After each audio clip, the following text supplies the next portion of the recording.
Assalamualaikum warahmatullahi wabarakatuh. Innal hamdalillah nahmaduhu wa nasta'inuhu wa nastaghfiruh wa na'udzu billahi min sururi anfusina wa min sayyiati a'malina. Man yahdihillahu fala mudilla lahu wa man yudlil fala hadiyalah. Wa asyhadu an la ilaha illallah wahdahu la syarika lah wa asyhadu anna Muhammadan abduhu wa rasuluh sallallahu alaihi wa ala alihi wasallam. Ya ayyuhalladzina amanu taqullaha haqqa tuqatih wa la tamutunna illa wa antum muslimun.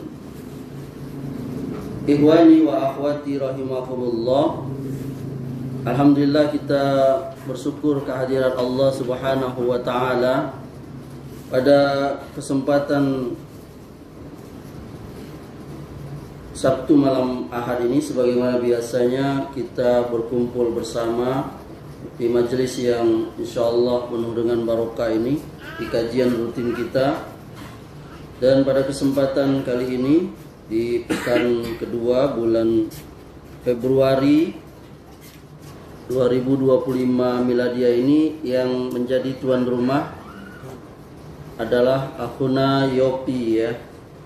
Semoga kajian rutin kita ini menjadikan keberkahan di dalam rumah tangga beliau,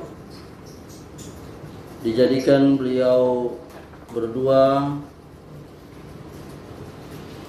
barokah dalam kesehatannya, ilmunya dan rezekinya, dan anaknya menjadi anak yang saleh dan dikumpulkan nanti di Jannatul Firdaus. Amin ya rabbal alamin.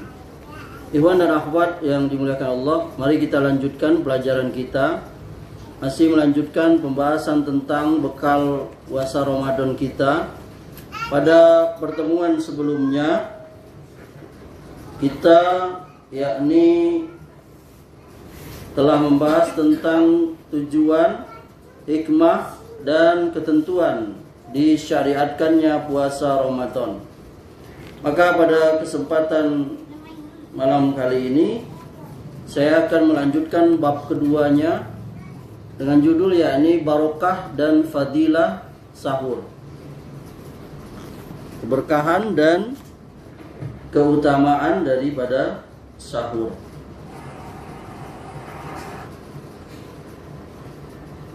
Di bulan Ramadan yang penuh barokah itu, kita melaksanakan ibadah puasa sebulan penuh dalam rangka menjalankan perintah Allah yang termaktub di dalam surah Al-Baqarah ayat 183. Ya ayyuhallazina amanu kutiba alaikumusiyam kama kutiba 'alal ladzina min qablikum la'allakum tattaqun.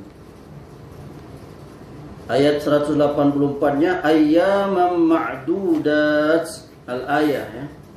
Hai orang beriman, kata Allah, diwajibkan atas kamu berpuasa sebagaimana diwajibkan atas orang-orang sebelum kamu agar kamu bertakwa. Assalamualaikum. Dan yakni dalam hari-hari yang tertentu ya. Nah,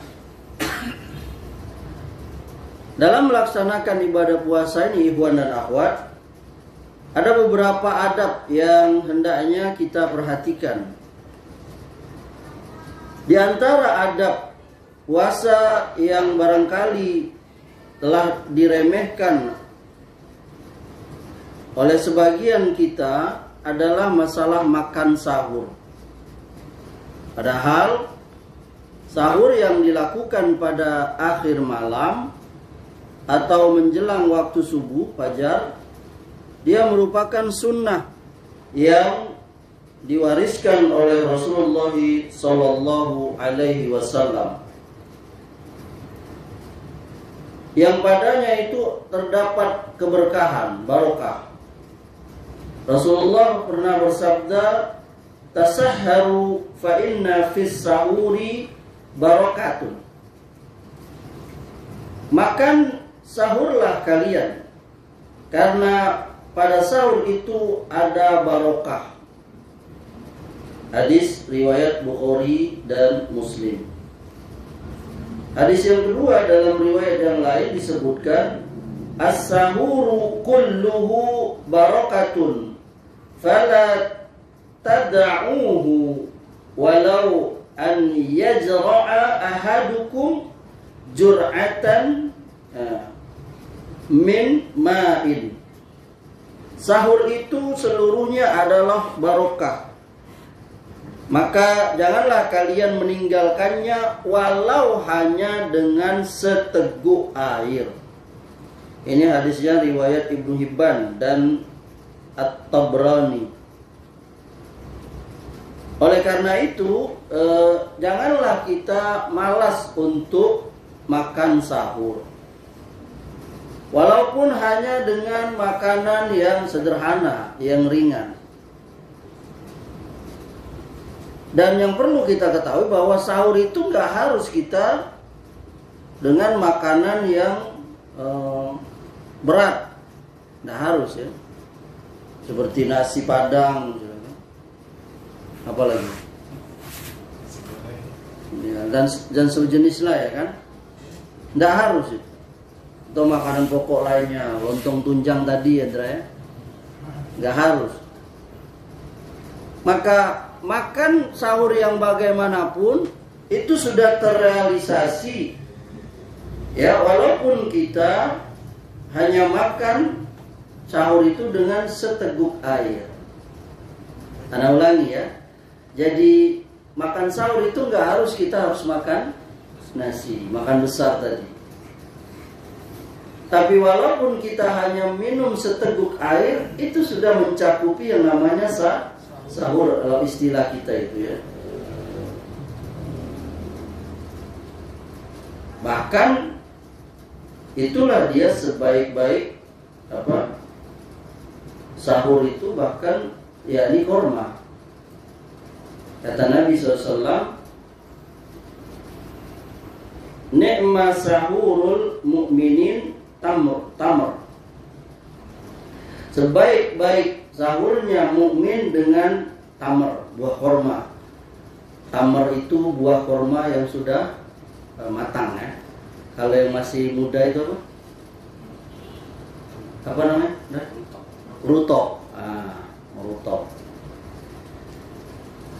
Itu jadi ternyata keberkahan di dalam makan sahur itu. Apa itu keberkahan? Keberkahan itu adalah kebaikan yang panjang dan lama. Itu namanya barokah. Jadi kalau ada istilah rumah tangga barokah, berarti rumah tangganya itu bermanfaat panjang, luas, lebar.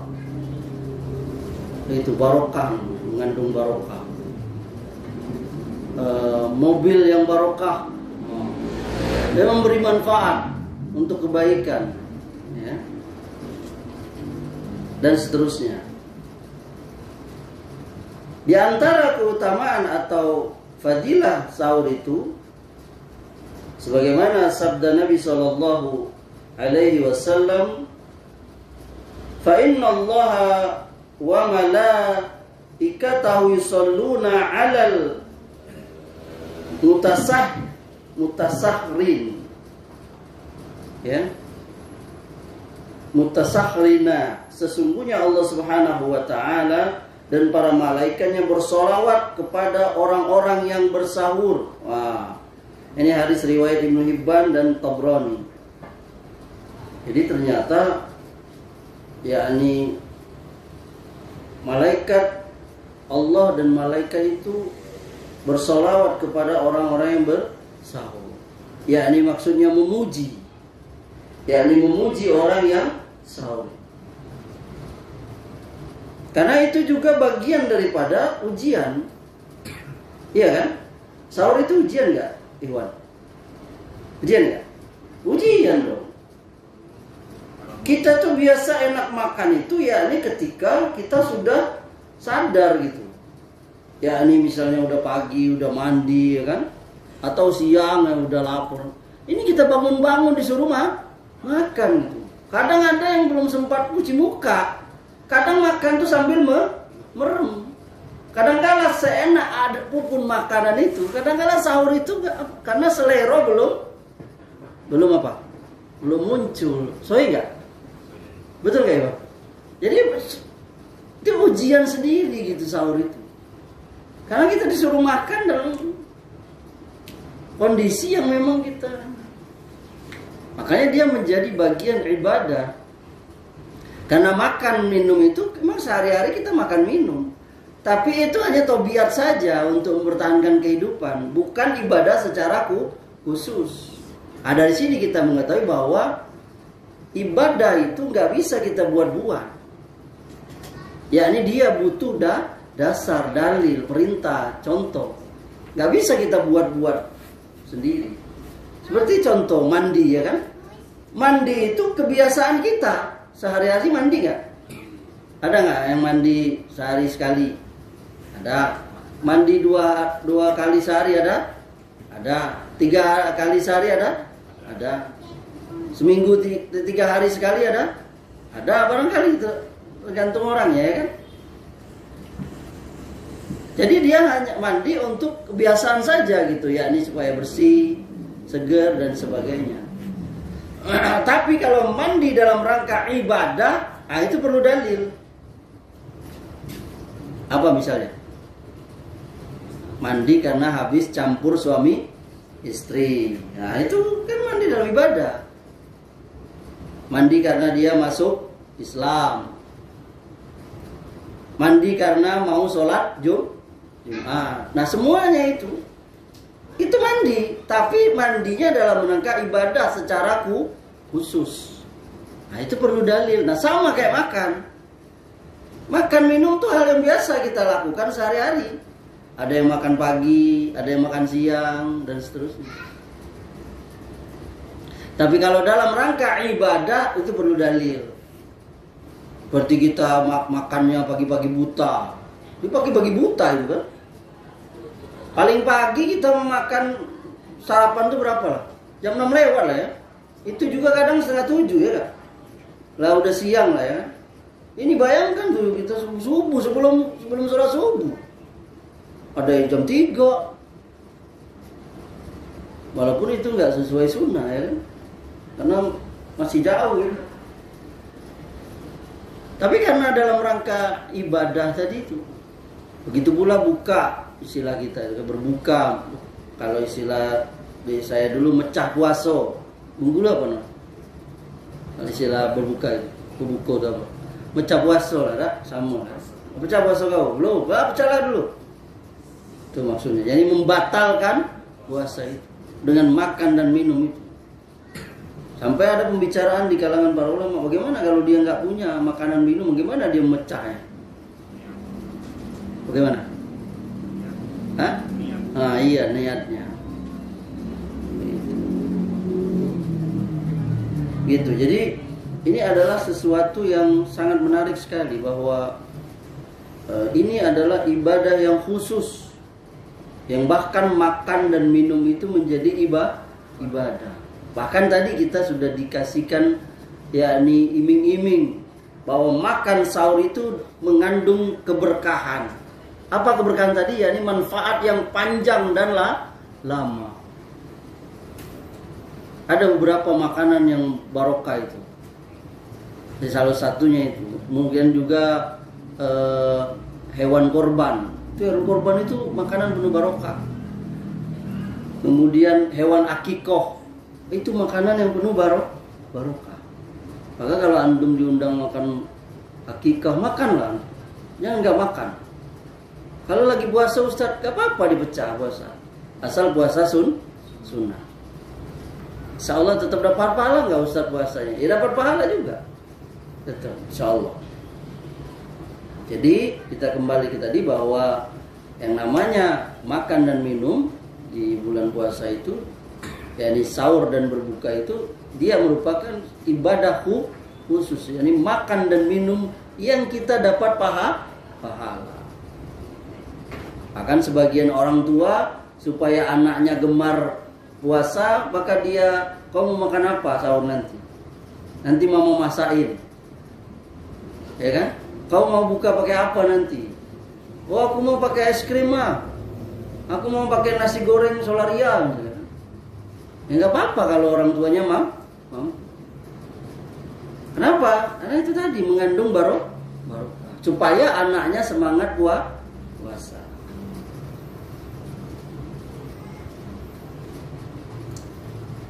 Jadi kita sudah sebutkan ya bahwa makanannya itu sendiri adalah, kata Nabi, sebaik-baik makanan, dan bahkan Nabi menyebutkan spesifik, yakni korma.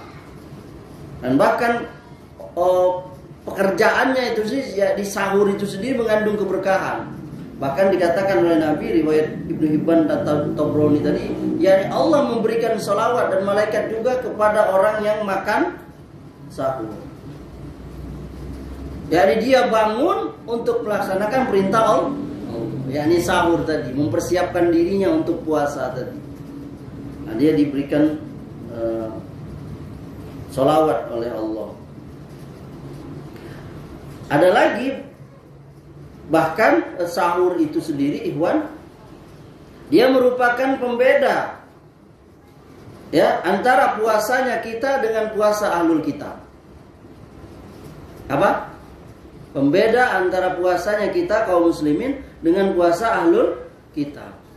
Siapa ahlul kitab? Yahudi dan Nasrani. Nabi SAW beliau pernah bersabda, faslu ma baina siyamina wa siyami ahlil kitabi aqlatus sahari. Assalamualaikum. Pembeda antara puasa kita, yakni kita kaum muslimin, dengan puasanya ahlul kitab, al-Yahudi wan Nasara, apa itu? Makan sahur. Jadi kalau mereka puasa, mereka nggak makan sahur. Nah, kita ada makan sahur. Ini hadisnya diriwayatkan oleh Muslim. Ya kan? Jadi salah satu keistimewaan sahur itu, yakni dia adalah sebagai pembeda kita dengan orang ahlul kitab, Yahudi dan Nasrani. Ya, karena mereka kalau puasa, ternyata mereka juga ada puasa, tapi bedanya dengan kita apa? Dia tidak sahur, kita pakai sahur. Bukankah kita memang dilarang meniru mereka? Apa itu? Tasabbuh, yakni menyerupai mereka, Yahudi dan Nasrani. Yani secara khusus kita gak boleh meniru mereka dalam hal kekhususan mereka. Apanya Ustadz? Apa saja? Apalagi masalah agama. Masalah apa saja, kalau itu kekhususan mereka, al-Yahudi wa Nasara, gak boleh. Paham Ikhwan? Ibu-ibu dengar ya. Apa saja? Pakaian juga iya. Kalau memang pakaian itu kekhususan mereka. Jadi kalau orang pakai baju itu, ini orang Yahudi. Orang pakai baju ini, ini orang Nasrani. Paham maksudnya? Ada di situ kita ketahui peci ini boleh. Kenapa? Peci ini siapa aja udah pakai. Paham nggak? Nggak harus kita pakai peci apa? Seperti itu. Karena peci ini dipakai oleh semua. Baju juga gitu.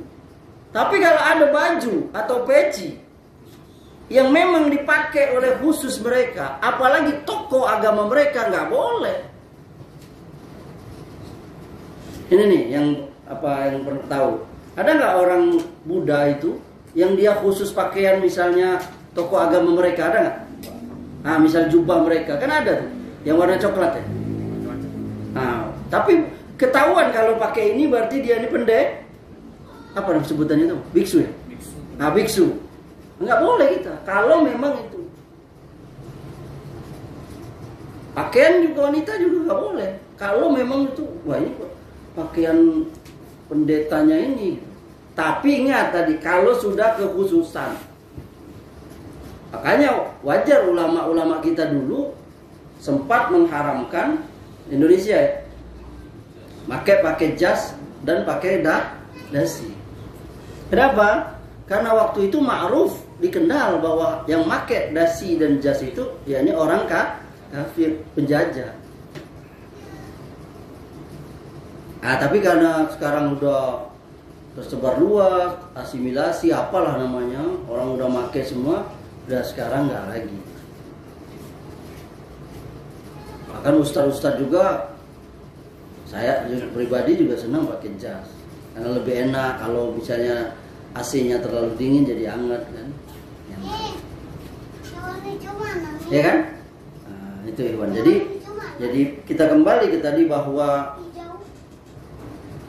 yang namanya sahur itu sendiri dia pembeda antara kita, puasanya kita kaum muslimin dengan orang Yahudi dan Nasrani. Man tasabbaha biqaumin fahuwa minhum, kata Rasulullah. Barang siapa yang menyerupai satu kaum, mereka termasuk bagian mereka itu. Ini hadis riwayat Ahmad dan Abu Dawud. Ikhwan dan akhwat yang dimuliakan Allah, kemudian di samping itu, yakni hal yang lebih utama dalam makan sahur itu yakni mengakhirkannya. Paham ya, mengakhirkan tuh ya? Mengakhirkan tuh lawan daripada mengawalkan. Hal tersebut sebagaimana dicontohkan oleh Rasulullah SAW, yakni hadis yang diriwayatkan dari Zaid bin Thabit. Beliau menceritakan, tasahharna ma'an nabiyya sallallahu alaihi wasallam, thumma kumna ila sholati, qala qultu kam na qadru dzalika, qala qadru khamsina ayatan. Kami pernah makan sahur bersama Nabi sallallahu alaihi wasallam. Kemudian kami bangkit untuk sholat subuh. Aku bertanya, berapa jarak antara sahur dengan sholat itu? Kira-kira bacaan Al-Quran 50 ayat. Ini hadis riwayat Tirmizi. Jadi 50 ayat itu kira-kira berapa lah? Berapa menit lah? Nanti antum tes saja ya. Nah itu antara dia sahur itu dengan apa? Sholat subuh itu tadi jaraknya. Nah ini jangan sampai antum tidak mengakhirkan sahur itu.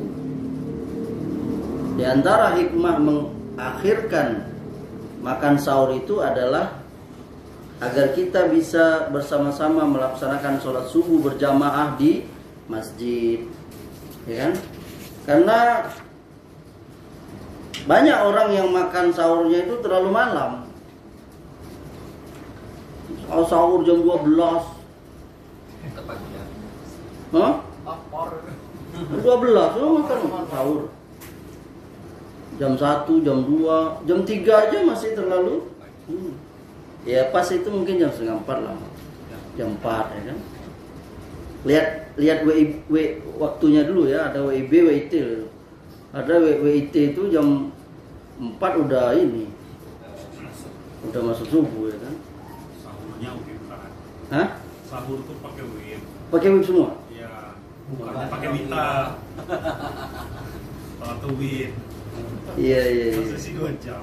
Iya, kitanya ya. Kalau mereka pakai jam mereka ya. Nah itu, jadi jangan malam, dalu gelap-gelap, lalu tidur lagi. Nah, maka nggak bisa dan jauh dari sunnah dan cepat laparnya. Nah, itu ternyata memang lengkap sekali ajaran agama kita ini. Sampai hal detail seperti itu Nabi juga mencontohkannya gitu. Karena banyak orang yang makan sahurnya terlalu malam sehingga selesai makan sahur mereka ngantuk dan akhirnya tidur lagi. Nah, itulah yang membuat mereka luput dari sholat subuh jamaah, apalagi jamaah di masjid. Di samping itu hendaknya ada orang-orang yang makan sahur, ya, hendaknya kita yang makan sahur itu memanfaatkan waktu sahurnya dengan banyak istighfar, mohon ampun kepada Allah.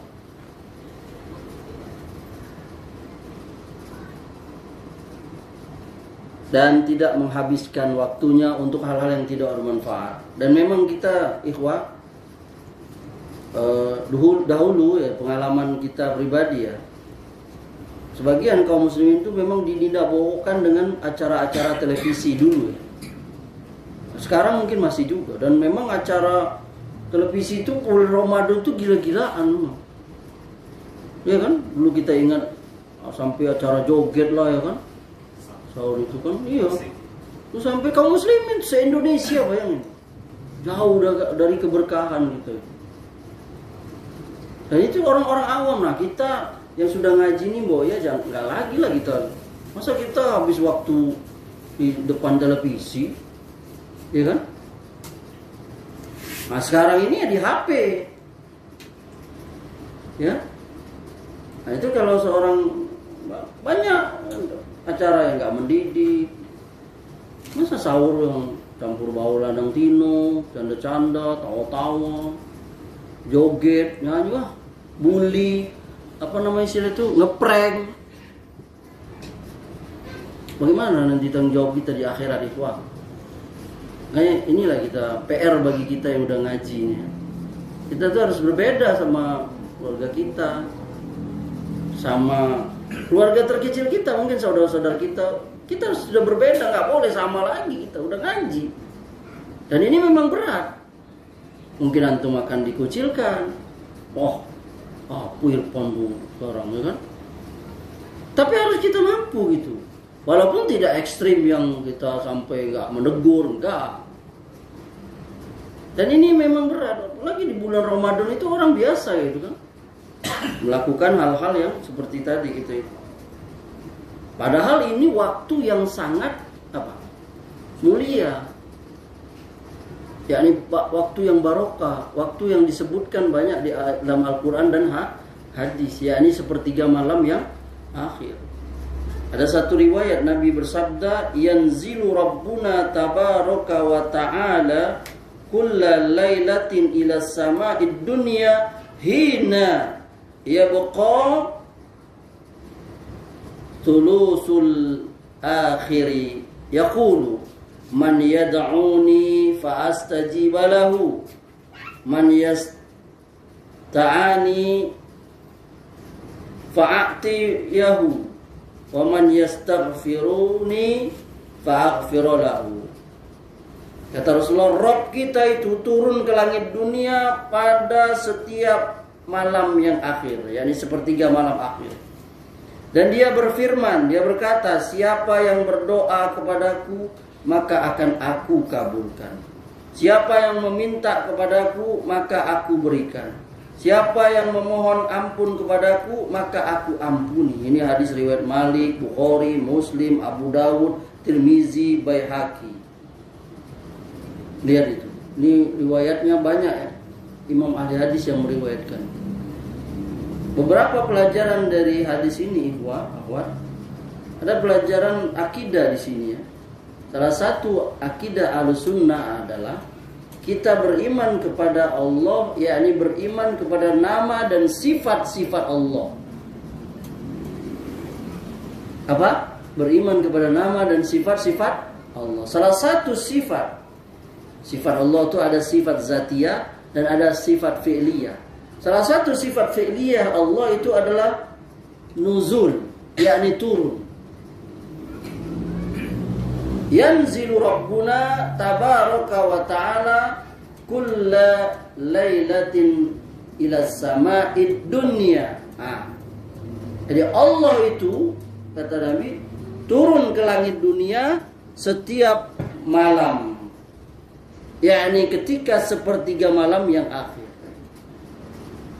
Jadi Allah itu turun ke langit dunia. Dan kita kaum Ahlussunnah wal Jamaah Salafiyin mengimani bahwa di dalam masalah sifat Allah itu kita tidak mentakwilnya, tidak berubah tapi kita meyakininya betul-betul apa adanya. Yani sifat Allah itu kita imani. Tapi yang kita tidak boleh adalah menyamakannya dengan makhluk.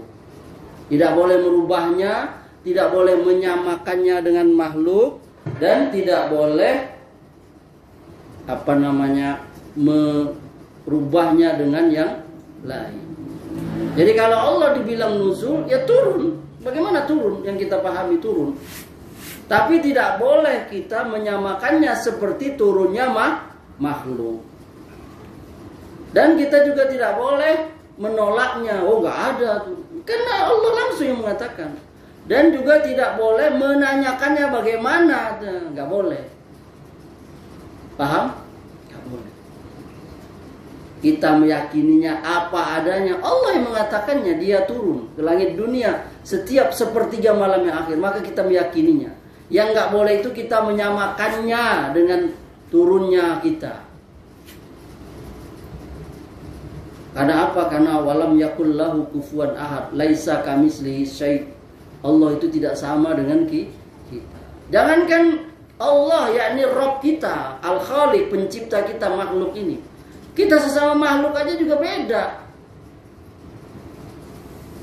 Ya kan?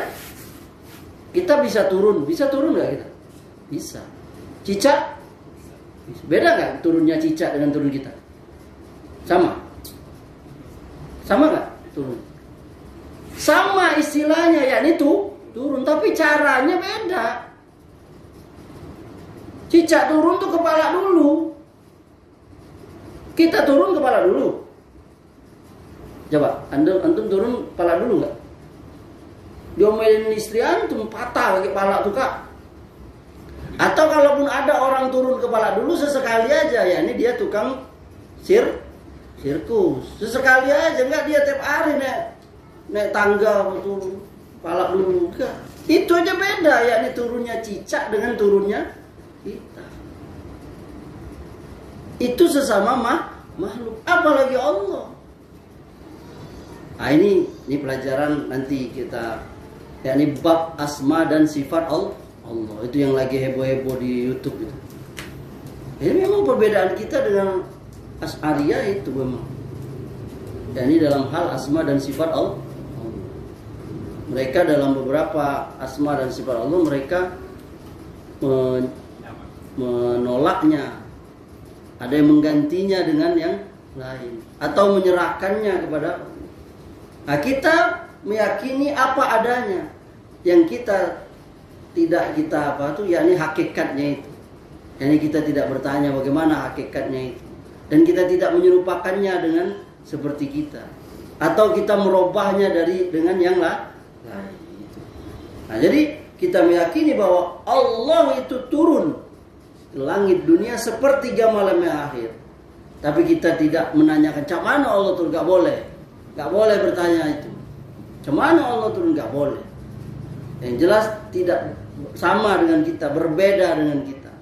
Dan tidak boleh menyamakannya dengan turunnya kita, nggak boleh. Udah kita percaya Allah turun sudah. Itu nggak usah kita omong. Yang paling penting itu tadi kelanjutannya itu. Yakni siapa yang berdoa kepadaku, kata Allah, aku akan kabul. Nah itu.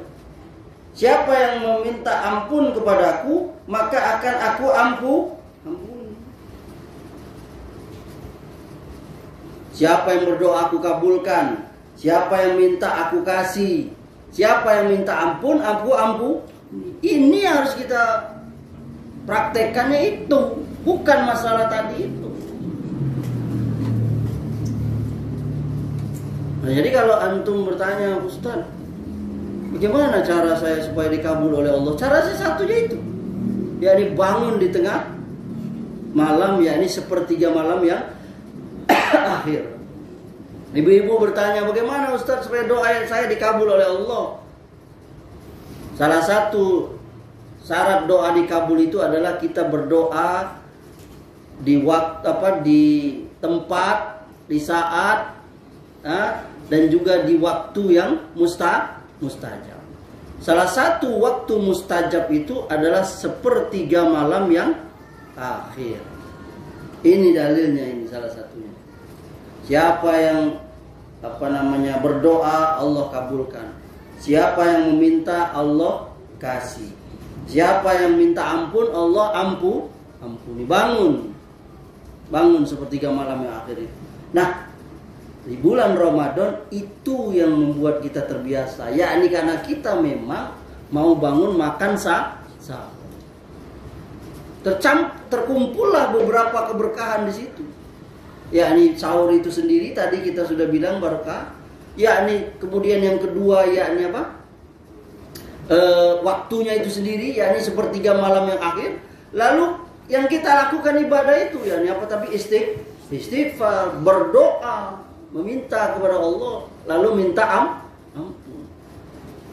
Nah, tercampurlah itu, yakni semuanya penuh dengan keberkahan.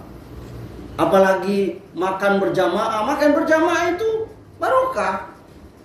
Makanya salah satu yang dirindukan oleh keluarga Islami datangnya bulan Ramadan. Iya enggak? Karena biasanya terutama bapak-bapak jarang makan di rumah. Ini sebagiannya ya, saya tidak mengatakan semua. Makan sendiri-sendiri aja. Atau makan sama kawan-kawannya di mana? Ya di manalah. Tapi dengan Ramadan itu terkumpul, yakni dia makan sama istrinya, anak-anaknya, makan dengan orang tuanya, makan sama-sama, ya kan? Sehingga di situ dirindukan keberkahan. Ayah, nanti buka sama-sama ya. Ayah, kita buka di mana? Anaknya request, kita mau makan sederhana aja, nggak apa-apa. Tiap hari ya nggak apa-apa. Kalau ayahnya mampu. Nah, terkumpul lah tadi banyak keberkahan itu, yang dimakan berjamaah tadi barokah dengan doa tadi, ya subhanallah. Anak-anak tadi, makanya saya ulangi, yakni bulan Ramadan itu salah satu yakni yang dirindukan oleh kita semua itu. Bahkan andai kata ditanya, apabila bulan Ramadan itu sudah meninggalkan kaum muslimin, ditanya mereka berkata rindu dengan Ramadan. Andai kata bisa, maka mereka berharap 11 bulan selain Ramadan itu sama seperti Ramadan. Begitu cintanya mereka dengan yang namanya Ramadan itu, ya. Nah, bahkan di dalam Al-Qur'an, coba lihat di surah Ali Imran ayat 17.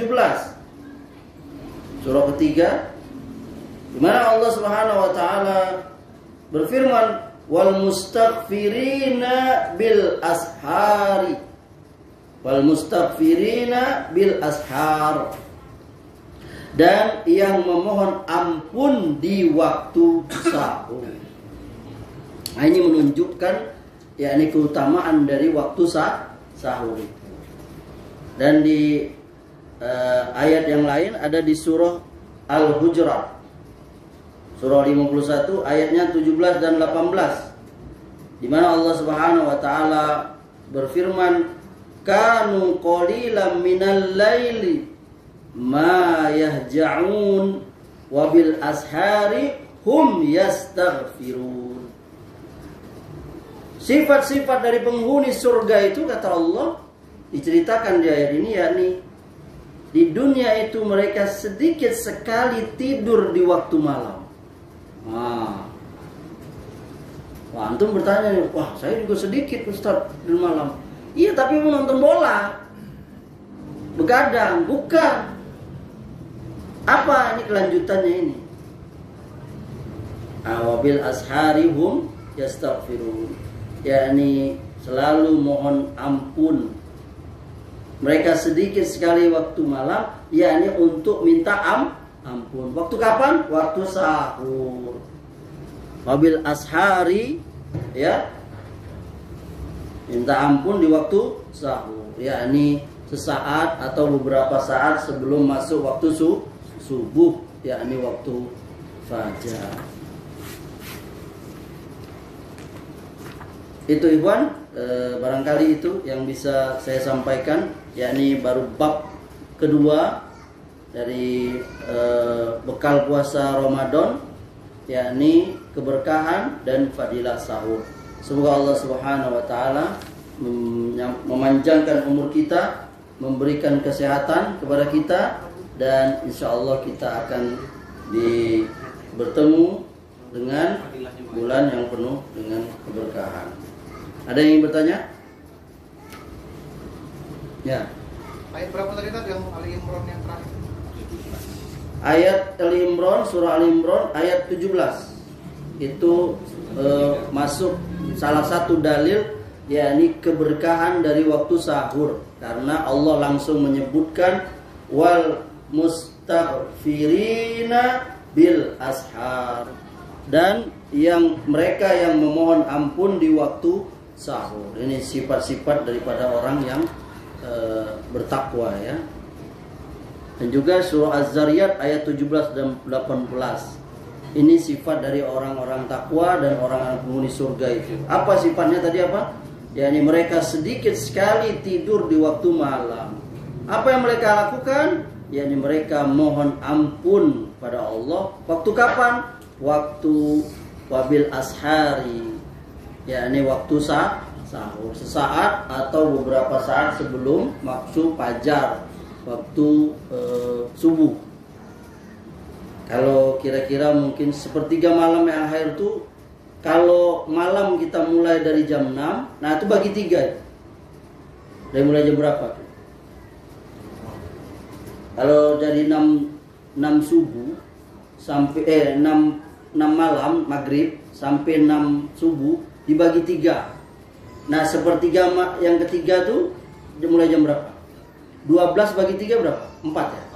Nah, berarti dari 6, 7, 8, 9, 10 ya. Nah, yang kedua 11, 12, 1, 2. Nah, berarti sepertiga malam yang akhir itu dari mulai 3, 4, 5. Az-Zariyat ayat 17 dan 18.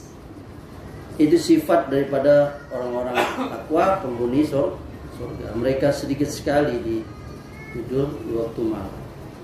Cukup? Kalau nggak ada, kita cukupkan sampai di sini. Wassallallahu ala nabiyina Muhammadin wa ala alihi wasallam. Wa akhiru da'wana anil hamdulillahi rabbil alamin. Subhanakallahumma wa bihamdika asyhadu an la ilaha illa anta astaghfiruka wa atubu ilaik. Assalamualaikum warahmatullahi wabarakatuh.